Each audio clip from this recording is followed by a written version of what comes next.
Have you ever wondered what would happen if the Casita Madrigal from Encanto was British? I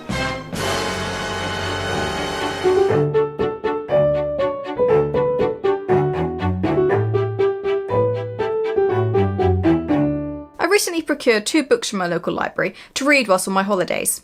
I picked them up mostly because of the front covers. As you can see, I have a thing for stylised plants with white text in the middle. Today I'll be taking a closer look at the first one I read, which is A Treason of Thorns by Laura Weymouth. It follows Violet, a young woman and her family home, but this is no ordinary house. This is Burghley House, one of the 6 great estates of England, of which only 5 remain. Burghley House is alive, and its magic keeps the West Country flourishing. But after her father is arrested for treason and sentenced to death, Violet is exiled from Burghley House. 10 long years later, she returns to find her beloved Burghley in ruins. She only has the summer to coax it back to its former glory, or the king will have it destroyed. With the help of her childhood friend Wyn, her guardians Jed and Mira, and some unexpected allies, Violet begins the long and arduous task of resurrecting Burghley and regaining its trust. But how much is she willing to sacrifice to succeed? Fun fact, despite this Burghley House being in the West Country, there is another Burghley House that exists for realsies in Lincolnshire, which is where Violet was exiled to in the book's opening, so that's fun. Honestly, I could spend quite a lot of time explaining the setup of this book because it is surprisingly complicated, especially for a sort of teen audience.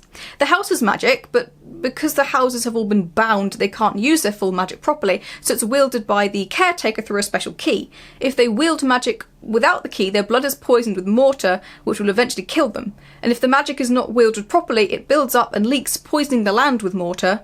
The execution method is essentially locking up the caretaker in the house without the key, so they cannot wield magic, thus damaging the surrounding country. And depending on how long it takes, the house and the surrounding land can be damaged beyond repair, but the house can still use magic during this time, just not some magic. Yeah, it's not just Burghley with a few cracks appearing. For the most part, this is a nicely written book. It's a little repetitive and childishly over-explained at times, but it flows well enough and certainly pulls you through the story without too much resistance.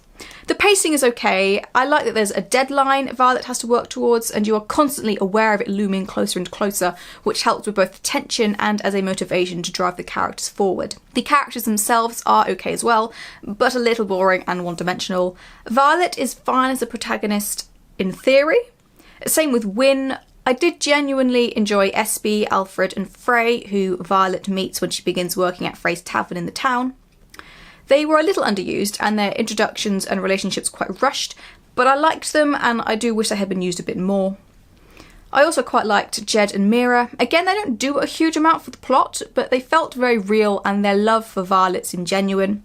Also a nice bit of Jewish representation, which I don't see very often. It was nicely done, subtle, mostly communicated through mentions of Jewish holidays and festivals.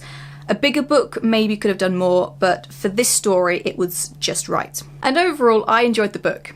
I liked the shape of the plot, there were some nice twists throughout and some good solutions. I loved the first chapter and Violet's life in the fens in Lincolnshire, fishing for pike. And most of all, this book has a brilliant premise. It's not every day you come across a story about a sentient house.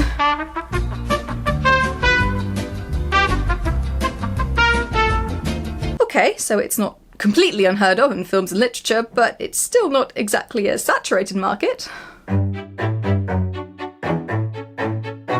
As I mentioned earlier, it is repetitive, which is especially irritating because the magic system and the world building never feel properly explained. Possibly this is because it falls apart whenever you look at it too closely. The house can do magic, but only when someone is wielding the magic, but not necessarily because it does magic all the time for Violet, but only sometimes. And it's a little difficult to understand when the magic is just the house or when it is being wielded by Violet, whether or not she wants to wield it. It's confusing and maybe a bit too complicated for this book. I was disappointed by the lack of description. It feels like it ought to have been full of it, but actually, no. Rooms are mentioned, but no objects or designs or colours. Flowers are always falling and growing, but it's very surface level. I would have liked more. More specific colours and shapes and scents, different species of flower, and how these perhaps reflect the house's mood or relationships with various people, other than just grumpy grumbling occasionally. And in general, the book just felt a bit safe. I never really worried about any of the characters. I didn't think anyone was ever in any real danger, possibly because the atmosphere was a bit too light. I was hoping for an atmosphere more akin to Mexican Gothic, also set primarily in this old house with some semblance of sentience. Perhaps not so much the paranoia, but the power and the darkness and the decay.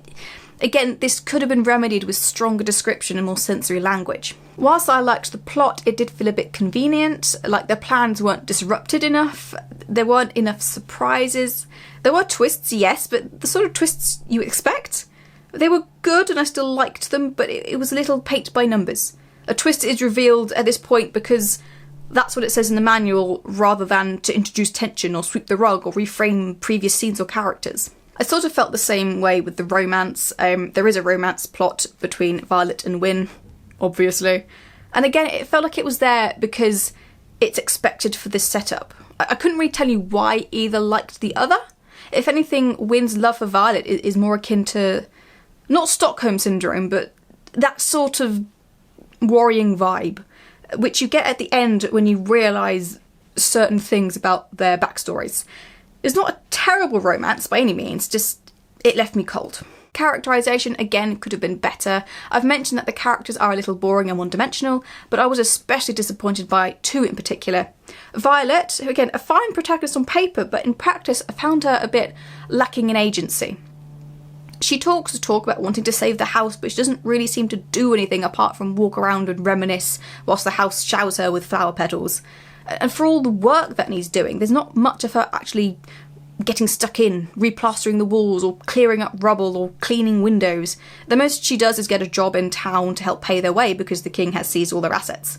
Which reminds me, the king and the duke fellow he's going to give the house to if Violet succeeds in bringing it back to life, they're both cartoonishly evil. Almost too evil for these characters who don't really have any personal vendetta against Violet. The king especially seems set on cutting off his nose to spite his face, or destroying the West Country to spite a random teenager. The other character I was disappointed in is the house, Burley itself. Yeah, see, I liked the house's character for most of the book. It's a bit like an abused animal. It loved once, was hurt, and now struggles to trust Violet again. Perhaps it trusts her a little too quickly. I would have liked her to do more to earn that trust back after being gone for 10 years. But I enjoyed this character, and the relationship between the house and Violet was really nice. Then, at the end, spoiler alert, it turns evil? Sort of? I suppose it's meant to be that the house is still not trusting Violet, and it wants to be free, so it's using Wyn to unbind itself rather than wait for Violet to find the deed which he can use to unbind it. If you're not following, don't worry, I barely followed it myself. Anyway, it turns evil, and it's just very jarring. It undoes the sympathetic light it casts throughout the rest of the novel. I feel like either the house should have been an evil, or at the very least wild entity from the start, maybe more subtly depending on how nefarious you wanted it to be, so that this turn at the end doesn't come out of nowhere and Violet's love perhaps more comes from an inherent fear or respect, or, you know, sort of Stockholm Syndrome again. Or the house is sympathetic and capable of love to an extent, and the emotional pain at the end in part comes from Violet having to make the decision to let it go. Essentially, is the house a dangerous tiger that you can love and respect from a distance, because you're not going to go in and pet it because it will eat you? Or is the house a cute kitten that you're fostering, but no matter how much you love it, you're going to have to give it up to be adopted? You can't start with the cute kitten and then it suddenly turns into a tiger that wants to eat you. I suppose the author was wanting to play on the house's loss of trust in Violet and people in general, but if so, you can't have it get over that obstacle very quickly in the opening and then suddenly backtrack for no reason. It doesn't work. Also, another thing I just realised, to unbind the house, she has to find the deed, which turns out to be a physical part of the house. So to unbind it is to make it whole again, but part of the deed, which is obviously a rock, is set into the key, but she never gets the key, so how can the house be unbound if it was never completed? I wanted to like this book more than I did. I liked it well enough, it kept my attention, and I wanted to know what happened next enough to read it in a day. But it could have been so much more if more time was invested in the relationship between the characters and the house, and creating a more immersive and beautiful world through descriptions. As it stands, I do think it's worth a read if you are interested in sentient houses. I suppose if you like stately homes, this might interest you. People who like Encanto might like it for that just a normal girl and her magical house vibe. And yeah, children are unlikely to be as picky as me, so they likely won't care that the world building and magic doesn't hold much water. Or they'll be just as confused as I was. Who knows? But I do think that just because something is for children doesn't give you a free pass to skimp on the world building and relationships. Even if they don't appreciate it at first, it'll give them something new to discover should they choose to revisit. Next time I will be looking at another book that explores the thin line between reality and fantasy, passion and magic, and the struggles of being a woman in ye olden times. But one that does it infinitely better.